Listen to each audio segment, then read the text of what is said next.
It's crunch time in Copenhagen.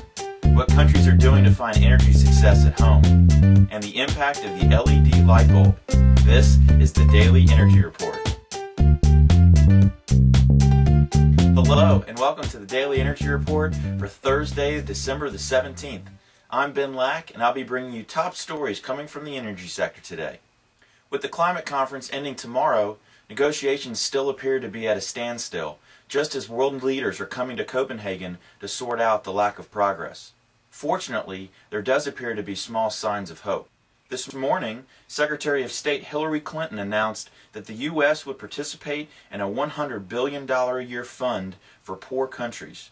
The U.S. has tried to stay away from putting a number on the amount of funding, but seeing how little advancement has been made, this 11th hour concession is seen as a last-ditch effort to get something started. Meanwhile, the U.S. and other nations also offered $3.5 billion to help protect forests, but many were not as enthused about the proposal. China seems increasingly pessimistic that even with the new proposal, the U.S. is not putting in their fair share of funds, and some of the delegation has already ruled out the possibility of a deal happening at these talks in Copenhagen. As nations continue to negotiate, many countries are having a hard time finding success at home. In the 80s and 90s, the UK broke up and privatized its electricity monopoly by removing controls on prices, and this opened the floodgates for competition.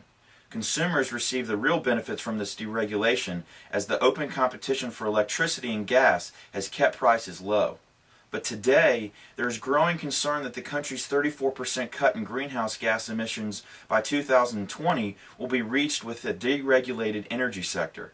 The problem that Britain is facing is that it's still cheaper for the UK power providers to entice consumers with inexpensive energy generated by dirtier technologies, such as gas-fired power plants, than through cleaner means such as nuclear or wind power.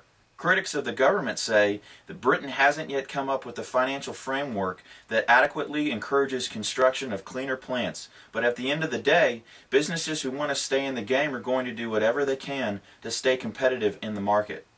And finally, research company iSupply yesterday forecasted an almost doubling of the global LED market to $14.3 billion by 2013.